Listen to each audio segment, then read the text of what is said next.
Kilig overload. Kemcho, sa Showtime kanina kung saan ay binati niya kunyari ang mga kabike niya. Pero ang totoong binati pala ni Kemcho ay ang dad ni Paolo Avellino dahil nag-celebrate ng birthday.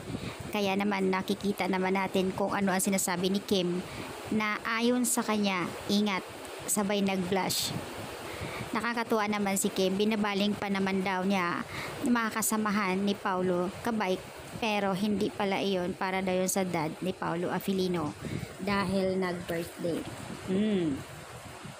Yung binati niyang happy birthday at ingat po na parang sa dad ni Pao kasi birthday kahapon at ayun, may pa video call pa daw si Kim sa dad ni Paolo Avellino. Wow!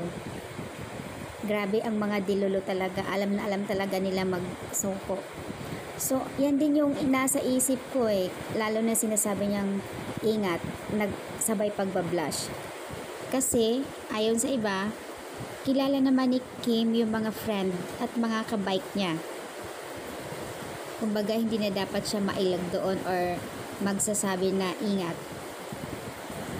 Nakakatuwa lang. Kasi ayon dito sa iba, birthday kahapon ng dad ni Pao, nag-video call sila. So, yung sinasabi niya na ingat para yon sa dad ni Pao. Kaya, tingnan nyo, nag-blush. Sabay, nahiya pa si Kim. Nakakatuwa naman tong mga good vibes, lahat ng comment. Alam na alam talaga nila yung mga galawan ng Kim Pao, ano.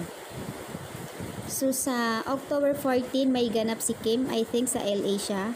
May endorsement siya doon sa parang sa Bel Ace ata. So, yun po, October 14 sa LA. Ang ano ng schedule ni Kim kasi magpasikat sa 15 din eh. So, parang conflict yung kanyang schedule. Busy talaga siya ngayong October.